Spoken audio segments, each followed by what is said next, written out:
ഇപ്പം നിലവിലിപ്പോ പബ്ലിക്കിൽ എവിടെയെങ്കിലും ഒന്ന് പടമൊക്കെ വരയ്ക്കുന്ന സമയത്ത് ആരെങ്കിലും ഫുഡ് അങ്ങനത്തെ കാര്യങ്ങളൊക്കെ എന്തെങ്കിലും മേടിച്ച് അതുണ്ട്. ഞങ്ങൾ മെട്രോയിൽ വരച്ചുകൊണ്ടിരുന്നപ്പോൾ ഒരു RBL എന്തോ ജോലി ചെയ്യുന്ന നമ്മൾ പിന്നെ കാണുന്നില്ല. എൻ്റെ അടുത്ത് വന്നിട്ട് മോനെ ഞാനൊരു കുറച്ച് പൈസ എന്നാൽ മേടിക്കുമെന്ന് ചോദിച്ചു. ഞാൻ പറഞ്ഞു അതിനിപ്പോൾ എന്താ പൈസ എന്നാൽ മേടിക്കാലോ, എനിക്ക് ഒരു കുഴപ്പമില്ല. ഞാൻ പറഞ്ഞു ഉടനെ അവർ കയ്യിൽ നിന്ന് ഇങ്ങനെ കുറച്ച് ക്യാഷ് എടുത്ത് ഇങ്ങനെ വെച്ചിട്ട് പോയി. ഞാൻ ഒരു 100-200 ഒക്കെയാണെന്ന് ചോദിക്കും. ഞാൻ എടുത്ത് നോക്കിയപ്പോൾ ഒരു 3000 രൂപ ഉണ്ടായിരുന്നു. അവർ കൈ വന്ന് ഓക്കെ നല്ല പരിപാടി അന്നാണ് ഞാൻ ചോദിച്ചത്. രാവിലെ തന്നെ സ്ഥിരം വരയ്ക്കാം, മറ്റേത് രാത്രി വരയ്ക്കുമ്പോൾ കുടിയന്മാർ മാത്രമേ വരുന്നുള്ളൂ, ഇവർ രാവിലെ ആകുമ്പോൾ കൊള്ളാം, RBയുടെ ഫ്രണ്ടിലൊക്കെ പോയി ഒന്ന് വരച്ചാൽ കൊള്ളായിരുന്നു. പിന്നെ അതുപോലെ വരും. പിന്നെ അത്യാവശ്യം ഈ റോഡിൽ വിഷയം എടുക്കാൻ വരുന്നവർ ഇവരൊക്കെ നമ്മൾ കുറേ നേരം സംസാരിക്കും. ഇവർ കാരണം ഞങ്ങൾ ചിലപ്പോൾ ഇപ്പോൾ പില്ലറിലൊക്കെ വരയ്ക്കുമ്പോൾ ഏകദേശം ഒരാഴ്ചയായിട്ട് നമ്മളിവിടുന്ന് വരച്ചുകൊണ്ടിരിക്കുക. അപ്പോൾ ഇവർ ദിവസവും നമ്മൾ കാണുന്നുണ്ട്. ഇവർ വന്ന് കുറേ കാര്യങ്ങൾ സംസാരിക്കും. കുറേ കാര്യങ്ങൾ അവർക്ക് ചിലപ്പോൾ 2020 ആയിരിക്കും അവരുടെ മൈൻഡ് ഇപ്പോഴും ഉള്ളത്. അപ്പം അന്നത്തെ MLA-മാരുടെയും മന്ത്രിമാരുടെയും കുറ്റമൊക്കെ എൻ്റെ അടുത്തൊന്ന് പറയും. ഞാൻ എല്ലാം ഇങ്ങനെ കേൾക്കും, എല്ലാം കേട്ട് ഇങ്ങനെ ഇരിക്കും. ഉമ്മൻചാണ്ടി സാറിൻ്റെ കാര്യം എന്ന് പറയും. ഉമ്മൻചാണ്ടി സാർ മരിച്ചതെന്നവർക്ക് അറിയില്ല. അവർ വന്ന് ഇങ്ങനെ സംസാരിക്കും നമ്മുടെ അടുത്ത്. നമ്മൾ ഓക്കെ എല്ലാം ഇങ്ങനെ കേൾക്കും. നല്ല രസമുള്ള പരിപാടിയാണ്. പിന്നെ നമ്മൾ അങ്ങോട്ട് അപ്പോൾ നമ്മൾ ചെയ്യുന്നതെന്ന് പറഞ്ഞാൽ നമുക്ക് ഇറങ്ങുമ്പോൾ ഏതെങ്കിലും ഒരു ദിവസം അവർക്ക് ഫുഡും കാര്യങ്ങളൊക്കെ മേടിച്ച് കൊടുക്കുക. കാരണം ഇവർ ഞാൻ നോക്കുമ്പോൾ ബാക്കി അതൊഴി പോകുന്ന എല്ലായിടത്തും വയലൻ്റ് ആയിട്ടാണ്. നമ്മൾ ദിവസവും കാണുന്നവർ ആ സ്നേഹത്തോടെയാണ് വന്ന് സംസാരിക്കുന്നത്. നമ്മൾ അവരുടെ അടുത്ത് അങ്ങനെ സംസാരിക്കുന്നോ അതുപോലെ ആയിരിക്കും അവർ തിരിച്ചും സംസാരിക്കുക.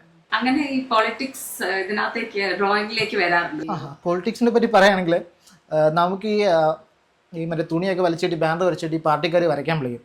അപ്പോൾ എല്ലാ പാർട്ടിക്കാരെയും വിളിക്കും. അപ്പോൾ ഞാൻ വിളിക്കാൻ പറയും അതിൽ ചില ആശയങ്ങൾ എൻ്റെ പേഴ്സണലി എനിക്ക് സിങ്ക് ആവുന്നതിലേ ഞാൻ പോകാറുള്ളൂ.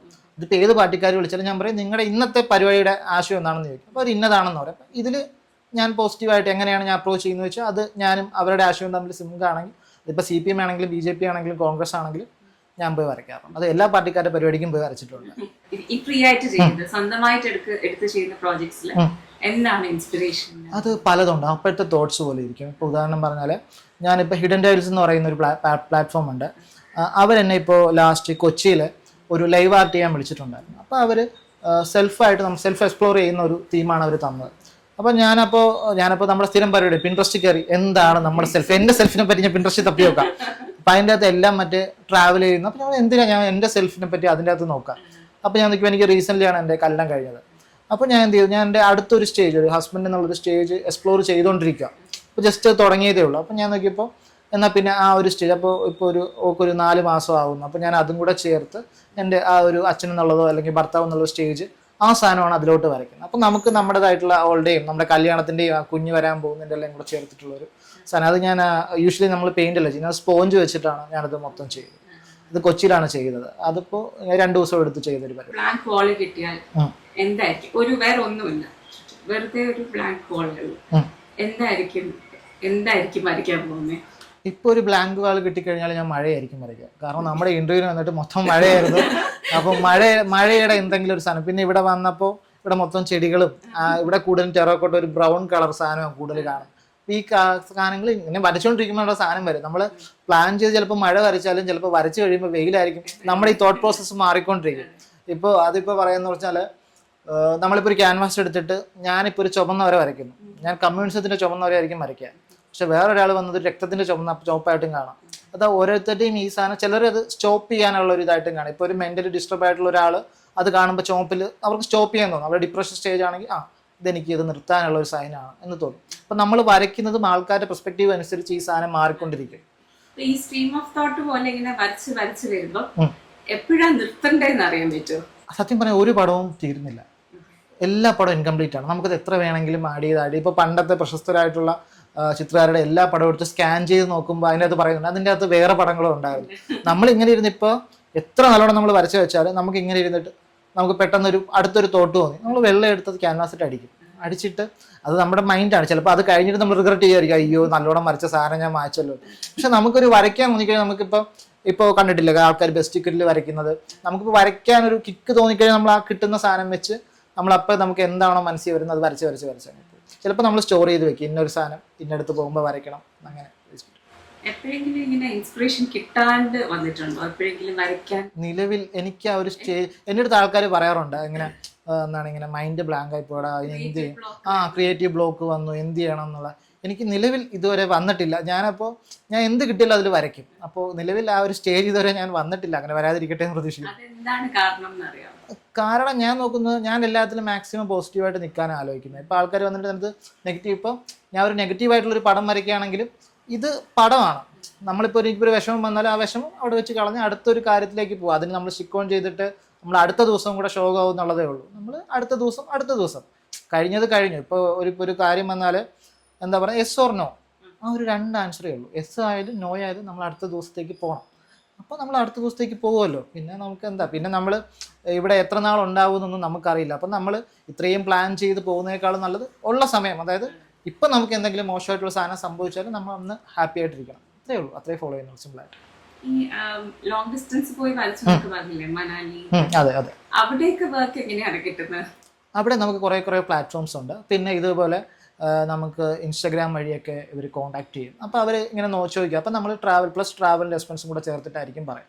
എല്ലാം നോർമൽ വർക്ക് കിട്ടുന്ന പോലെ തന്നെയാണ് അവിടുത്തെ കിട്ടുന്നത്. അപ്പം നമ്മൾ മണാലി പോയി വരച്ചു, കസോൾ പോയി വരച്ചു എന്ന് കാണേണ്ട ആവശ്യമില്ല. നമുക്കൊരു വർക്ക് കിട്ടി, നമ്മൾ അതിന് പോകുന്നു. പിന്നെ എനിക്ക് ട്രാവൽ ഇഷ്ടമുള്ളതുകൊണ്ട് അതിന്റെ കൂട്ടത്തിൽ ഒന്ന് കറങ്ങാൻ കൂടെ ചെയ്യുന്നു, അത്രേ ഉള്ളൂ.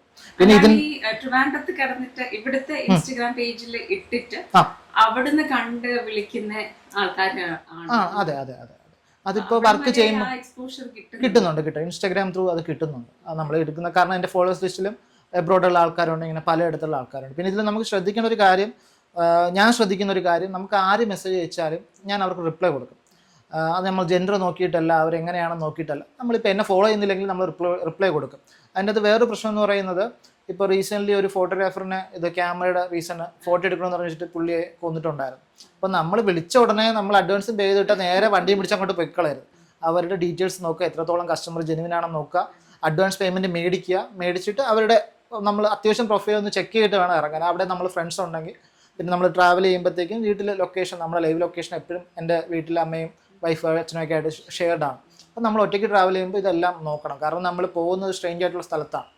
നമുക്ക് അവിടെ നിന്ന് എക്സ്പീരിയൻസ് കിട്ടുമായിരിക്കും. പക്ഷേ എപ്പോഴും നമ്മൾ വേസ്റ്റ് ആയിട്ടുള്ള സാധനം വന്നാൽ നമുക്ക് എവിടെ പോയെന്ന് ഒരു 1-2 പേരെടുത്തെങ്കിലും ഷെയർ ചെയ്തിട്ട് വേണം ഇറങ്ങാം. കാരണം ഇപ്പോൾ റീസെൻ്റ്ലി ഒരു മാക്സിമം ഒരു 1000 രൂപ റേഞ്ചിന് വരയ്ക്കാവുന്ന ഒരു പടം എന്നെ ഹൈദരാബാദിൽ നിന്ന് വിളിച്ചിട്ടുണ്ടായിരുന്നു. അപ്പോൾ ഞാൻ അവരുടെ അടുത്ത് പറഞ്ഞു, അവർ കുഞ്ഞു പടമാണ്, 2 പൂ വരയ്ക്കണം, അതിന് എന്നെ ഹൈദരാബാദിലോട്ട് വിളിച്ചിട്ടുണ്ട്. അപ്പോൾ അത് ഇത്ര പോസിറ്റീവ് ഒരു ഇൻറ്റൻഷനായിട്ട് എനിക്ക് തോന്നിയില്ല. അപ്പോൾ ഞാൻ അവിടെ നോർമലായിട്ട്, നിങ്ങൾ അവിടുത്തെ ലോക്കൽ ഏതെങ്കിലും ആർട്ടിസ്റ്റിനെ ഹയർ ചെയ്യുന്നതായിരിക്കും നിങ്ങൾക്ക് ഫിനാൻഷ്യലി നല്ലതെന്ന് പറഞ്ഞു. ചിലപ്പോൾ അവർ ജെന്യുവൻ ആയിട്ടുള്ള ആളായിരിക്കാം. പക്ഷെ നമ്മളത് നോക്കുമ്പോൾ നമുക്ക് ഈ ഒരു തോട്ടാണ് വരുന്നത്. നമ്മൾ അതൊക്കെ നോക്കിയിട്ടായിരിക്കും ട്രാവൽ ചെയ്യുക. അതെ അതെ അതെ അതെ. മെയിൻലി ഞാൻ കോളേജ് കഴിഞ്ഞ സമയത്ത് ഏകദേശം 1 വർഷം പാർട്ടി പരിപാടികളൊക്കെ ആയിട്ട് ഇങ്ങനെ നടക്കുകയായിരുന്നു. വേറൊരു പണിക്കും പോകില്ല, മറ്റേ കള്ളച്ചോറിൽ നിന്ന് വീട്ടിൽ കിടക്കുന്ന പരിപാടി.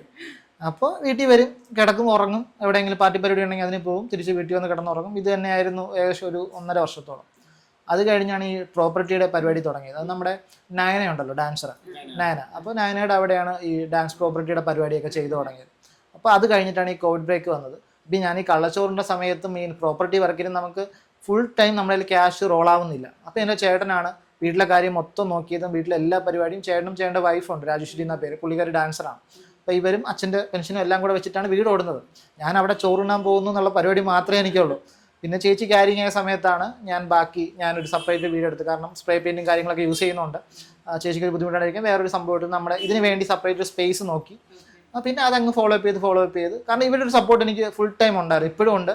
അപ്പോൾ എനിക്ക് മീൻസ് എൻ്റെ ഒരു പാഷനുള്ള പുറകോട്ട് പോകുമ്പോൾ ചേട്ടൻ എഴുതുമായിരുന്നു. പക്ഷേ ചേട്ടൻ അത് വലുതായിട്ട് ഫോളോ ചെയ്യാൻ പറ്റിയില്ല. അപ്പോൾ അതുകൊണ്ട് അച്ഛൻ വരയ്ക്കുന്നതുകൊണ്ട് ഇവർക്ക് എൻ്റെ മൈൻഡ് എങ്ങനെ പോകുന്നു ഏകദേശം അറിയാം. എന്നെ ഇപ്പോൾ രാത്രി ഞാൻ എപ്പോൾ വീട്ടിൽ കയറിയാലും എനിക്ക് ഒരു വിഷയമില്ല. ആ സമയത്ത് ഇപ്പോൾ പൈമാർക്ക് കുഴപ്പമില്ല. ഞാൻ ആ സമയത്ത് നമ്മൾ മറ്റേ രാത്രി ഇന്ന സമയത്ത് വീട്ടിൽ കയറണം, എനിക്ക് അങ്ങനെ ഒരു പരിപാടി. ഞാൻ സ്കൂളിൽ പഠിക്കുന്ന സമയം തൊട്ട് എനിക്ക് എപ്പോൾ വീട്ടിൽ പോയാലും ഞാൻ ഇന്നൊരു സമയമാകുമ്പോൾ വീട്ടിൽ എത്തുമെന്ന് അറിയാം. അല്ലെങ്കിൽ ഇത്ര ദിവസം കഴിഞ്ഞാൽ അവൻ വീട്ടിൽ തന്നെ പോകും, വേറൊരു പരിപാടിക്കും പോകുന്ന പരിപാടി ഇല്ല എന്നറിയാം. അപ്പോൾ അതുകൊണ്ട് നമുക്ക് എങ്ങോട്ട് വേണമെങ്കിലും ഇറങ്ങാം, എല്ലായിടത്തും പോവാം. ആ ഒരു ഫ്രീഡം വീട്ടിൽ തന്നിട്ടുണ്ട്. പിന്നെ എന്നെ മറ്റേ ഇങ്ങനെ പ്രഷറൈസ് ചെയ്തിട്ടില്ല, നീ മറ്റേ ഗവൺമെൻറ് ജോലിക്ക് പോകണം, PSC എഴുതണം, ഇന്ന ജോലിക്ക് പോകണം, അങ്ങനെ ഒരു തരത്തിലുള്ള പ്രശ്നം ചെയ്തിട്ടില്ല. ഇപ്പോഴത്തെ എൻ്റെ മെയിൻ പണിക്കാരാണ് അച്ഛനും അമ്മയും ചേട്ടനൊക്കെ എന്ന് പറയുന്നത്. അച്ഛൻ വരയ്ക്കും. അപ്പോൾ പെയിന്റ് അടിക്കാനുള്ള പരിപാടിയൊക്കെ ഉണ്ടെങ്കിൽ വീട്ടിൽ ചെയ്യുമ്പോഴത്തേക്ക് അച്ഛൻ്റെ അടുത്ത് പെയിന്റ് അടിക്കാൻ പറയും. ഇന്നലെ കൂടെ നമ്മുടെ വീട് പെയിന്റ് അടിച്ചോളൂ. അമ്മ തയ്ക്കും. അപ്പോൾ അമ്മ വന്നിട്ട് ഇങ്ങനെയുള്ള ക്രാഫ്റ്റ് വർക്കിലൊക്കെ അമ്മ ഇരുന്ന് സ്റ്റിച്ച് ചെയ്യും. ഇപ്പോൾ കല്യാണം കഴിഞ്ഞുള്ളൂ, പുള്ളിക്കാരിയും വരയ്ക്കും. അപ്പോൾ പുള്ളിക്കാരി ഇപ്പോൾ കൂടുതലും പോർട്രേറ്റും കാര്യങ്ങളൊക്കെ ചെയ്യും. അപ്പോൾ പുള്ളിക്കാരി ഒരു സൈഡിൽ ഇരുന്ന് പുള്ളിക്കാരി ഹെൽപ്പ്. അതെ, ഫാമിലി ആയിട്ട്. ഇപ്പോൾ ചേട്ടൻ്റെ മോളാണെങ്കിലും അവൾക്കും വരയ്ക്കാനാണ് ഇഷ്ടം. അപ്പോൾ പുള്ളിക്കാരിയും എല്ലാവരും കൂടെ ഇപ്പോൾ വരയ്ക്കുന്ന പരിപാടിയാണ്. ഒരു കലാകുടുംബം. അപ്പം ഈ ഹെൽത്ത് ഒരു പ്രശ്നമാവോ ഈ സ്പ്രേ പെയിന്റ്സും?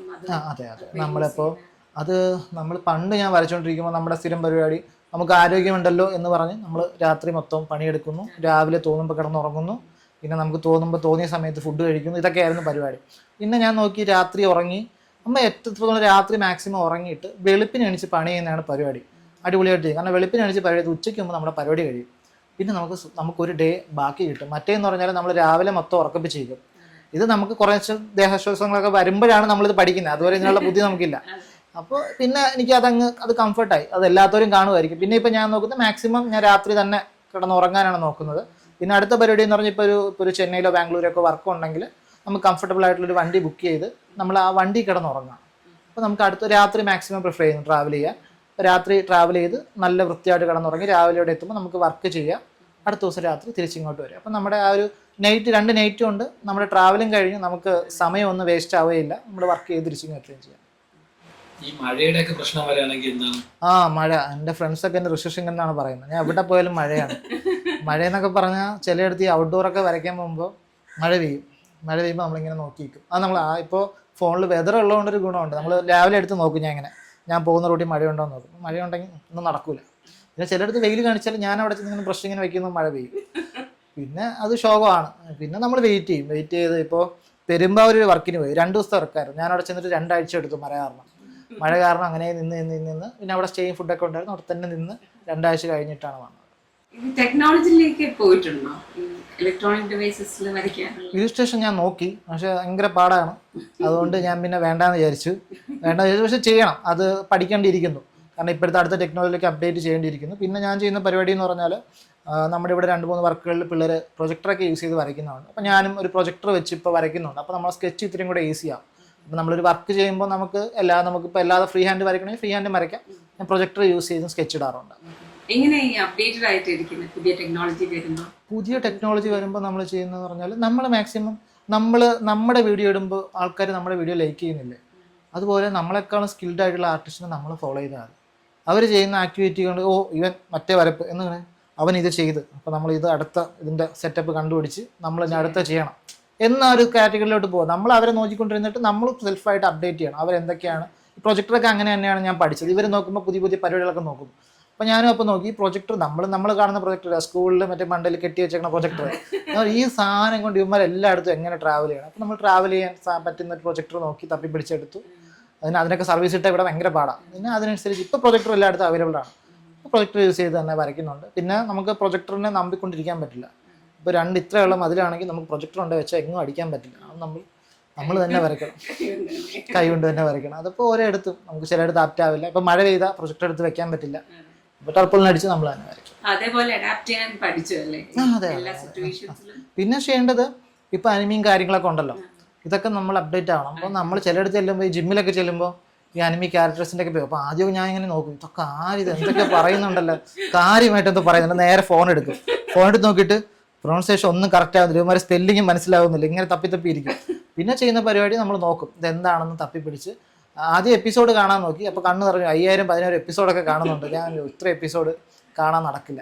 അപ്പോൾ ഞങ്ങൾ ഓരോ ക്യാരക്ടറിനെ എടുത്ത് ഇതാണ് കണ്ടിന്യൂസ് പ്രോസസ്സാണ്. നമ്മൾ പുതിയ സാധനങ്ങൾ പണ്ട് നമ്മൾ മ്യൂറൽ ചെയ്യുമ്പോൾ ദൈവങ്ങളെ പഠിക്കുന്ന പോലെ ഇപ്പോൾ അനിമി ക്യാരക്ടേഴ്സിനെ ഓരോന്നായിട്ട് നോക്കും. അവരുടെ സ്പെഷ്യലൈസ് പവർ എന്താണ്. ഇപ്പോൾ ഒരു ക്യാരക്ടർ തന്നെ 2-3 വേരിയേഷൻസ് കാണുമല്ലോ. അപ്പോൾ നമ്മൾ ഓരോന്നായിട്ട് പഠിച്ച് അതിനനുസരിച്ച് ചെയ്യും. എനിക്ക് വാൻഗോക്ക് തന്നെയാണ്. ഇപ്പം ട്രിവാൻഡ്രത്ത് ചേട്ടൻ എത്ര പടം വരച്ചിട്ടുണ്ടായിരുന്നു ഒരു ഊഹം പറയുകയാണെങ്കിൽ? അങ്ങനെ നോക്കിയാൽ നമ്മളിപ്പോൾ കവടിയാറല്ലേ നിൽക്കുന്നത്. കവടിയാറിന് ഇറങ്ങിയാൽ മ്യൂസിയത്തിൻ്റെ അവിടെ ഒരു പടം വരച്ചിട്ടുണ്ട്, നയനാസ് കിച്ചണിൽ വരച്ചിട്ടുണ്ട്, ബേക്കറി ജംഗ്ഷനിലെ പില്ലറിൽ വരച്ചിട്ടുണ്ട്, വുമൻസ് കോളേജിൻ്റെ ഫ്രണ്ടിലെ സർക്കിൾ വരച്ചിട്ടുണ്ട്, ഫോർട്ട് സ്കൂളിൻ്റെ അവിടെ വരച്ചിട്ടുണ്ട്. പിന്നെ അമ്പലത്ത് ഈ വഴയിലെ ഭാഗത്ത് ഒരു 3-4 വീടുകളിൽ വരച്ചിട്ടുണ്ട്. പിന്നെ വെള്ളയാണിയിൽ ഇപ്പോൾ ഒരു 4 പടം വരച്ചു. പിന്നെ പേട്ടയിലൊരു പടം വരച്ചിട്ടുണ്ട്, ബുദ്ധൻ്റെ പടം വരച്ചിട്ടുണ്ട്. അങ്ങനെ ഉണ്ട്. ഇങ്ങനെ പറഞ്ഞ ഞാൻ അതിങ്ങനെ വണ്ടി പോകുമ്പോൾ ഇങ്ങനെ കാണാം. വണ്ടി പോകുമ്പോൾ ഇങ്ങനെ ഇവിടെ ഒരു പടം വരച്ചിട്ടുണ്ട്. ഇപ്പം ഫ്രണ്ട്സ് ഒക്കെ ട്രാവൽ ചെയ്യുമ്പോൾ പറയും അത് ചേട്ടൻ്റെ കൂടെ എനിക്ക് കൂടുതലും കാർ ഇരിക്കുന്നത്. വുമൻസ് കോളേജിന്റെ സർക്കിൾ തിരിയുമ്പോൾ അവൻ ചെയ്തു കൊത്തും. ഞാൻ പറയും അതാ എൻ്റെ പടം, അടുത്തതാ എൻ്റെ പടം. ഇപ്പൊ ചേട്ടൻ്റെ കൊച്ചു കേട്ടിട്ട് കൊച്ചും കൊച്ചച്ച വരച്ച പടം എന്ന് അവളും പറയും. അവള് പിന്നെ ഇപ്പൊ ഏത് പടം കണ്ടാലും വേറെ ആര് വരച്ച പടം കണ്ടാലും അവളിപ്പോ പറയുന്നുണ്ട് അത് കൊച്ചച്ചൻ വരച്ച. ഞാൻ പറഞ്ഞു ഞാൻ തന്നെ പറഞ്ഞു. നെക്സ്റ്റ് എന്ന് പറയുന്ന ഡ്രീം പ്രോജക്റ്റ് അല്ല, എൻ്റെ ആഗ്രഹം എന്ന് പറയുന്നത് ലൈക്ക് നമുക്ക് എന്താ പറയുന്നത്, നമുക്ക് മാക്സിമം എല്ലാ സിറ്റിയിലും നമ്മുടെ ഒരു വാളാർട്ട് ഉണ്ടാവണം. വാളാർട്ടാണ് ഞാൻ മെയിൻലി നോക്കുന്നത്, ക്യാൻവാസിൽ വരയ്ക്കുന്നേക്കാളും. പിന്നെ ക്യാൻവാസിലും ചെയ്താൽ കൊള്ളുന്നുണ്ട്. പിന്നെ സ്വന്തമായിട്ടൊരു എക്സിബിഷൻ പ്ലേസ് ഒന്ന് ട്രിവാൻഡ്രത്തൊരെണ്ണം സെറ്റ് ചെയ്താൽ കൊള്ളാമെന്നുണ്ട്. മെയിൻലി നിയോൺ ആർട്ടൊക്കെ ഒന്ന് എക്സിബിറ്റ് ചെയ്യാം. അത് ഇവിടെ ബാക്കി വരയ്ക്കുന്ന കുഞ്ഞു കുട്ടികൾക്കാണെങ്കിലും എക്സിബിറ്റ് ചെയ്യാം. മാക്സിമം കോസ്റ്റ് കുറച്ച് എല്ലാ ഒരു സാറ്റർഡേയോ സൺഡേ ഒക്കെ പെയിൻറ്റിങ്സ് എക്സിബിറ്റ് ചെയ്യാൻ പറ്റുന്ന ആൾക്കാർക്ക് വന്ന് ഈ ആർട്ട് റിലേറ്റഡ് ആയിട്ടൊന്ന് ജാമൊക്കെ ചെയ്യാൻ പറ്റുന്ന ഒരു സ്ഥലം ക്രിയേറ്റ് ചെയ്താൽ കൊള്ളാമെന്നുണ്ട്. അപ്പോൾ അതിൻ്റെ പരിപാടികൾ നോക്കുന്നുണ്ട്. പിന്നെ ഇതൊക്കെ ഈ സിറ്റിക്കകത്ത് തന്നെ ഒരു സ്ഥലം ഉണ്ടാക്കുക എന്നുള്ളത് ഇത്തിരി പൈസ ചിലവുള്ള പരിപാടി ആയതുകൊണ്ട് അതിൻ്റെ ഒരു ലാഭമുണ്ട്. ഒരു ഡ്രോയിങ് ക്ലാസ് തുടങ്ങി പിള്ളേരെ പഠിപ്പിക്കാനായിട്ടുള്ള ഡ്രോയിങ് ക്ലാസ് ഞാൻ പഠിപ്പിക്കുന്നുണ്ടായിരുന്നു. പക്ഷേ ഡ്രോയിങ് ക്ലാസ് തുടങ്ങിയുള്ള കുഴപ്പമെന്ന് പറയുന്നത് ഞാൻ ട്രിവാൻഡ്രത്ത് തന്നെ ആയിപ്പോവും. ഞാനപ്പോൾ എനിക്ക് വെളിയിലോട്ട്, അപ്പോൾ ശനി ഞായറും ആയിരിക്കും മിക്കവാറും കിഡ്സ് അവൈലബിൾ ആയിട്ടുള്ളത്. അപ്പോൾ നമുക്കിങ്ങനെ ട്രാവലില്ല, അപ്പോൾ നമ്മുടെ വാളാർട്ടിൻ്റെ പരിപാടി ഇത്തിരി ഷോക്കായിപ്പോവും. അതുകൊണ്ടാണ് പഠിപ്പിക്കാൻ നിൽക്കാത്തത്. കുട്ടികളെ പഠിപ്പിക്കുന്നതിൽ എന്താണ് ഏറ്റവും ഇൻട്രസ്റ്റിംഗ്? അവർക്ക് ഭയങ്കര സന്തോഷമാവും. അവർക്ക് വരച്ചു കൊടുക്കുമ്പോൾ കുട്ടികളെ പഠിപ്പിക്കുന്നതിലല്ല. ഇപ്പം എന്താ പറയുന്നത്, നമ്മളിപ്പോൾ ഒരു പെർഫെക്റ്റ് സർക്കിൾ വരച്ചെന്ന് വെച്ചോ, ഒരു കുട്ടി വന്ന് പെർഫെക്റ്റ് സർക്കിൾ വരയ്ക്കണമെന്നില്ല. പക്ഷെ അത് വരയ്ക്കാൻ അവരെടുക്കുന്ന ഒരു എഫക്റ്റാണ്. അവർ ട്രൈ ചെയ്യുന്നു. അത് അവരുടെ ഒരു സമയം കളഞ്ഞ് അവർ വേറൊരു ആക്ടിവിറ്റി ചെയ്യാതെ വരയ്ക്കുമ്പോൾ അവർക്കൊരു സന്തോഷം. അപ്പോൾ അവർ വരയ്ക്കുന്ന ഒരു പൂ ഇത്തിരി അങ്ങോട്ട് വളഞ്ഞിരുന്നാലും തിരിഞ്ഞിരുന്നാലും അവരത് വരച്ചു, അവരാ സമയം എടുത്ത് വരച്ചു. അപ്പോൾ നമുക്കൊരു സന്തോഷം ഇവരുടെ കൂടെയൊക്കെ വരയ്ക്കുന്നത്. അപ്പോൾ പിള്ളേരുടെ കൂടെ ഇരുന്ന് വരച്ച് അവരുടെ കൂടെ ഇങ്ങനെ അവരെ കളിപ്പിച്ച് വരയ്ക്കുന്നതാണ് രസം. അല്ലാതെ അവരുടെ ഒരു എന്താ നമ്മളിപ്പോൾ ഒരു കൃത്യം ഒരു പെർഫെക്റ്റ് ഒരു സാധനം അതുപോലെ അവർ വരയ്ക്കുന്നതിലല്ല. അവർ ആ സമയം എടുത്ത് പിന്നെ എന്താ പറയുക, നമ്മൾ വലുതാകുമ്പോൾ നമ്മുടെ നിഷ്കളങ്കത കുറയുമെന്ന് പറയില്ലേ, പിള്ളേർ വരയ്ക്കുന്ന പടങ്ങൾക്ക് ആ ഒരു നിഷ്കളങ്കത ഉണ്ടാകും. അപ്പോൾ അതിൻ്റെതായിട്ടുള്ള ക്യൂട്ട്നെസ് ഉണ്ടാകും. നമ്മൾ ആ പടത്തെ അങ്ങനെ കാണും. ഇപ്പോഴത്തെ പിള്ളേർ വരയ്ക്കുന്ന പടങ്ങളിൽ നോക്കിയാൽ എല്ലാ പടമാണെങ്കിലും അവരുടെ ഒരു മിനി വേർഷൻ അവർ ആ പടത്തിൽ എവിടെയെങ്കിലും വരച്ചിട്ടുണ്ടാകും. ആ കുഞ്ഞിന് ഇഷ്ടമുള്ള 2-3 പേര് ആ പടത്തിൽ കാണും. വീട് വരച്ചാൽ പപ്പയോ അമ്മയോ അല്ലെങ്കിൽ ഗ്രാൻഡ്മയോ ആരെങ്കിലും ഈ പടത്തിൽ കാണും. അപ്പോൾ അവർക്ക് ഇഷ്ടമുള്ള സാധനങ്ങൾ കയറ്റും. അതൊക്കെ രസമാണ്. ഇൻട്രസ്റ്റ് ഇല്ലാത്ത കുട്ടികളെ പഠിപ്പിക്കാൻ പറ്റുമോ? പഠിപ്പിച്ചാൽ നമുക്ക് വരപ്പിക്കാം. പക്ഷേ നമ്മൾ എപ്പോഴും ചെയ്യേണ്ടതെന്ന് പറഞ്ഞാൽ നമുക്ക് ഇഷ്ടമുള്ള ഒരു സാധനത്തിന് ഫോഴ്സ് ചെയ്യാം. നമുക്ക് അവർ വരയ്ക്കുന്ന നമ്മളിപ്പോൾ ഒരു യന്ത്രം വരയ്ക്കുന്ന പോലെ ആയിപ്പോൾ അവർക്ക് നമുക്കൊരു ആനയെ വരയ്ക്കാൻ പറഞ്ഞാൽ ഇപ്പം നമ്മളൊരു ഇടത്തോട്ട് ഇരിക്കുന്ന ഒരു ആനയെ പഠിപ്പിച്ചെന്ന് വെച്ചോ, ഇൻട്രസ്റ്റ് ഇല്ലാത്ത പിള്ളേർ ഇടത്തോട്ട് ഇരിക്കുന്ന ആനയെ മാത്രമേ എപ്പോഴും വരയ്ക്കൂ. ഇൻട്രസ്റ്റ് ഉള്ള കുട്ടിയാണെങ്കിൽ ആന കവന്ന് കിടക്കണ വരയ്ക്കും, ആന തുമ്പിക്കൈ പൊക്കുന്ന വരയ്ക്കും. അവരത് ഡെവലപ്പ് ചെയ്തുകൊണ്ടിരിക്കും. അത് അവരുടെ ഇഷ്ടമാണ്. കാരണം അവർ ഇത് വരച്ചവർക്ക് ബോറടിക്കും.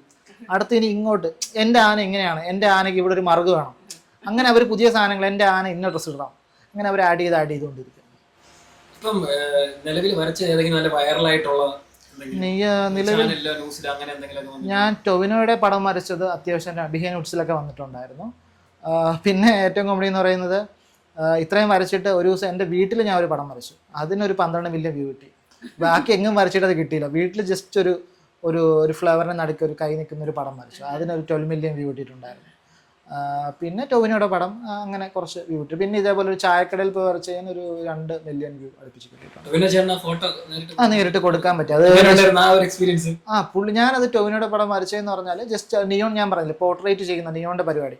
അപ്പോൾ അതിൽ ഞാൻ ചെയ്യുന്ന പറഞ്ഞാൽ പുള്ളിക്കാരന് ഒരു മിനി സൂ തന്നെയുണ്ട്, കുറേ പെറ്റ്സ് ഉണ്ട്. അപ്പോൾ പുള്ളിക്കാരൻ ഇങ്ങനെ സ്റ്റോറി ഇടും പെറ്റ്സിന്. ഞാനപ്പോൾ ഇത് പെറ്റ്സിൻ്റെ സ്റ്റോറി എല്ലാം കൂടെ എടുത്ത് പുള്ളിക്കൊരു മോനും ഉണ്ടായിരുന്നു. അപ്പോൾ ഇവരെയൊക്കെ അതിനകത്ത് ഇംപ്ലിമെൻറ്റ് ചെയ്ത് ഇതിനുള്ള സ്റ്റാർട്ടിംഗ് എന്ന് പറഞ്ഞാൽ പുള്ളിക്ക് ഒരു ബീഗിളെ വാങ്ങി, ഒരു പപ്പിയെ പുള്ളി വാങ്ങി. ആ സമയത്ത് എനിക്കും ബീഗിൾ, പാബ്ലോ എന്നാണ് പുള്ളിയുടെ ബീഗിളിൻ്റെ പേര്. അപ്പോൾ ഇത് കണ്ടപ്പോൾ ഞാനും വാങ്ങിയ സമയത്ത് വാങ്ങിയപ്പോൾ നമ്മൾ വാങ്ങുന്ന ഒരു സെയിം സാധനം പുള്ളിയും വാങ്ങിയപ്പോൾ പുള്ളിയെ ഓൾറെഡി ഇഷ്ടമാണ്. അപ്പോൾ പിന്നെ അത് വെച്ച് ഡെവലപ്പ് ചെയ്ത് പുള്ളിയുടെ പെറ്റ്സ് എല്ലാം കൂടെ വെക്കുന്ന ഒരു പടമാണ് വരച്ചത്. അപ്പോൾ അത് പുള്ളിക്ക് കൊണ്ട് നേരിട്ട് കൊടുത്തു. ഇല്ല, പുള്ളിയെ ഒരു മാനേജർ ത്രൂ കോൺടാക്ട് ചെയ്തു. അങ്ങനെ കൊച്ചിയിൽ ഷൂട്ട് ഉണ്ടായിരുന്ന സമയത്ത് ഡയറക്ട്ലി കൊണ്ടുപോയി കൊടുക്കുകയും ചെയ്തു. പുള്ളി ഇത് എങ്ങനെയാണെന്ന് ഇങ്ങനെ നോക്കിയാണ്. അപ്പോൾ ഞാൻ ഇങ്ങനെ പറഞ്ഞു, ചേട്ടാ ഇതൊക്കെയാണ് പരിപാടി, ഇതൊക്കെയാണ് പുള്ളി. കാരണം നമ്മൾ സാധാരണ പോർട്രേറ്റ് അല്ലേ കൊടുക്കാം, ഇതിനകത്താണെങ്കിൽ ഒരു ലോഡ് സാധനമുണ്ട്. അപ്പോൾ ഞാൻ ഇങ്ങനെ പറയാം, ചേട്ടാ ഇത് അന്നിട്ട സ്റ്റോറി, ഇത് മോള്, ഇത് ഇവിടെ പട്ടി. കാരണം ഇത് നിയോൺ ആയതുകൊണ്ട് പുള്ളി ഇങ്ങനെ നോക്കാം, ഒരു സൈക്കഡലിക് സാധനം ആയതുകൊണ്ട്. അപ്പോൾ ഡേ ലൈറ്റിൽ കൊടുത്തുകൊണ്ട് എനിക്ക് ആ ലൈറ്റിൻ്റെ ഫുള്ളായിട്ട് കാണില്ല. അത് ഞാൻ ജസ്റ്റ് ഫോണിൽ കാണിച്ചു കൊടുത്തു, ഇങ്ങനെയാണ് ലൈറ്റ് വരുമ്പോൾ കാണാൻ. വ്യൂസ് കിട്ടുന്നതൊക്കെ ഒരു പ്രോത്സാഹനമാണോ? വ്യൂസ് കിട്ടുന്നത് പ്രോത്സാഹനമാണ്. ഞാൻ പക്ഷേ പ്രിഫർ ചെയ്യുന്ന വ്യൂസ് നോക്കിയിരിക്കുന്നേക്കാളും കൂടുതൽ നമുക്ക് വർക്ക് കിട്ടുന്നതുകൊണ്ട് ഞാൻ ഹാപ്പിയാണ്. ഞാൻ വർക്കാണ് കൂടുതൽ നോക്കുന്നത്. വീഡിയോസ് ഇടുമ്പോഴേ ഞാൻ വ്യൂസിനേക്കാളും കൂടുതൽ നോക്കുന്നത് അതിൽ നിന്ന് എത്ര പേര് നമുക്ക് ഇനി കോൺടാക്ട് ചെയ്ത് വർക്കായിട്ട് വിളിക്കുന്നു എന്നാണ് ഞാൻ നോക്കാറ്. അതെ. എനിക്ക് വരുന്ന മിക്കവാറും എല്ലാ വർക്കും ഇൻസ്റ്റാഗ്രാം ത്രൂ തന്നെ അവർ കോൺടാക്ട് ചെയ്തിട്ടാണ് വരാറ്. ഇപ്പം ഈ ഇൻസ്റ്റാഗ്രാമിൽ ഇപ്പം പടം വരച്ച് ചെയ്യുമല്ലോ, അപ്പൊ ഈ പ്രൊമോഷനും കാര്യങ്ങളും അങ്ങനെ എന്തെങ്കിലുമൊക്കെ വരുന്നുണ്ടോ? ഇല്ല, പ്രൊമോഷനൊന്നും ഞാൻ എടുക്കുന്നില്ല. നിലവിൽ ഒന്നും അങ്ങനെ എടുത്തിട്ടില്ല. കാരണം പ്രൊമോഷൻ ചെയ്യണമെന്ന് വെച്ചാൽ നമ്മൾ വരയ്ക്കുകയല്ലേ. ഇപ്പോൾ ഒരു പെയിന്റോ ഒരു പെയിന്റ് കടയോ അങ്ങനെ എന്തെങ്കിലുമൊക്കെ വന്നാൽ നമ്മൾ നോക്കാം. കാരണം നമ്മളിപ്പോൾ ഒരു ബന്ധമില്ലാത്തൊരു ബ്യൂട്ടി പ്രൊഡക്റ്റ് വന്നാൽ നമ്മളിതെടുത്തിട്ട് കാര്യമില്ല. കാരണം എന്നെ ഫോളോ ചെയ്യുന്നവർ വരയ്ക്കുന്ന ഒരു കണ്ടന്റ്, ഞാൻ ട്രാവൽ ചെയ്യുന്ന കണ്ടന്റ് പോലും എൻ്റെ ഇൻസ്റ്റയിൽ ഇടാറില്ല. എനിക്ക് ട്രാവൽ ചെയ്യാൻ ഇഷ്ടം ഉണ്ടായിട്ടും എല്ലാം ഭയങ്കര വിരളമായിട്ട് മാക്സിമം പടം വരയ്ക്കുന്ന സാധനങ്ങൾ എൻ്റെ ഒരു ക്ലോസപ്പ് പോലും എൻ്റെ അടുത്ത് കാണില്ല മിക്കവാറും. നമ്മൾ വരയ്ക്കുന്ന എന്തെങ്കിലും ഒരു ആക്ടിവിറ്റി അതിനകത്ത് കാണും. ഈ എന്താണ് ഒരു അച്ചീവ്മെന്റ് എന്ന് പറയാൻ, ഇനി എന്തെങ്കിലും നേടിയെടുക്കണമെന്നുണ്ടോ ഈ വരയിലൂടെ? എനിക്ക് ചിലര് പറയും ഒരു വേൾഡ് റെക്കോർഡ് ആയിട്ട് ഇങ്ങനെ വരച്ച് വലിയ പടങ്ങളൊക്കെ വരച്ച് അങ്ങനത്തെ എന്തെങ്കിലും ഐഡിയ വരാൻ? എൻ്റെ 2 ആഗ്രഹത്തിൽ ഒരാഗ്രഹം എന്ന് പറയുന്നത് ഞാൻ പറഞ്ഞ പോലെ നമുക്ക് ഒരു നമ്മുടെ ഗ്ലോബ് എടുത്ത് കറക്കി നോക്കുമ്പോൾ ഒരു കുറച്ച് നമ്മൾ കൈവത്ത് വെക്കുന്ന 2-3 സിറ്റിയിൽ നമ്മുടെ ഡ്രോയിങ് ഉണ്ടാവണം. പിന്നെ വേറൊരു കുഞ്ഞാഗ്രഹം എന്ന് പറയുന്നത് എവറസ്റ്റിന്റെ മണ്ടേ കയറണം എന്നുള്ളതാണ്. ഇത് എത്രത്തോളം നടക്കുമെന്ന് അറിഞ്ഞുകൂടാ. അതിനുള്ള ട്രെയിനിങ്ങും കാര്യങ്ങളൊക്കെ ആയിട്ട് പോകണം. ഇത് മറ്റേത് പറയുന്നല്ലോ, മറ്റേ മഞ്ഞ് കെട്ടെ പെയിന്റ് അടിച്ചാൽ എവറസ്റ്റിന്റെ മണ്ടേ പോയി മഞ്ഞ് കെട്ടെ പെയിന്റ് അടിക്കണം എന്നുള്ള പറയുന്ന പോലത്തെ ഒരു ആഗ്രഹം. വന്ന് കയറിയപ്പോൾ ഈ ഒരു സ്പോട്ട് കണ്ടിട്ട് എന്ത് ഇതിനകത്ത് എവിടെയെങ്കിലും ഒരു ചെവരി കിട്ടിയാൽ നമുക്ക് ഇതിനകത്ത് എന്തൊക്കെ വരയ്ക്കാൻ പറ്റും? അത് ഞാൻ വന്നപ്പോൾ തന്നെ പറഞ്ഞല്ലോ, ഞാനിപ്പോൾ നിങ്ങൾക്ക് പെർമനന്റ് ആയിട്ടോ അല്ലെങ്കിൽ എവിടെയെങ്കിലും നല്ലൊരു വാള് കിട്ടിയാൽ കോൺടാക്ട് ചെയ്താൽ നമുക്ക് വാളിൽ നമുക്ക് നല്ല നൈസായിട്ടൊരു സാധനം നമുക്ക് വരച്ചു ചേർക്കാം. ഇനിയിപ്പം ആ വരച്ചോണ്ടിരിക്കുമ്പം ഇവിടെ ഇപ്പൊ ഈ പോഡ്കാസ്റ്റ് നടന്ന രീതി ഇവിടെ നമ്മളെ കൂടെ ഉൾപ്പെടുത്തി വരയ്ക്കുക. തീർച്ചയായും അത് നമുക്ക് റെഡിയാക്കാം. നമുക്ക് റെഡിയാക്കാവുന്നേ. ഈ ഒരു എപ്പിസോഡ് ഇവിടെ കൊണ്ട് നിർത്തിയാണ്. അപ്പൊ നമ്മുടെ ഗസ്റ്റ് ആയിട്ട് വന്ന ഉത്തമൻ ചേട്ടൻ ഒരുപാട് താങ്ക്സ്. നമ്മളെ നൈറ്റ് ഔട്ട് ടോക്കീസിൽ വന്ന് കുറച്ചു നേരം സ്പെൻഡ് ചെയ്തതിന്. വീണ്ടും ഒരു എപ്പിസോഡുമായി നമ്മൾ പിന്നെ വരുന്നതായിരിക്കും. Okay, thank you.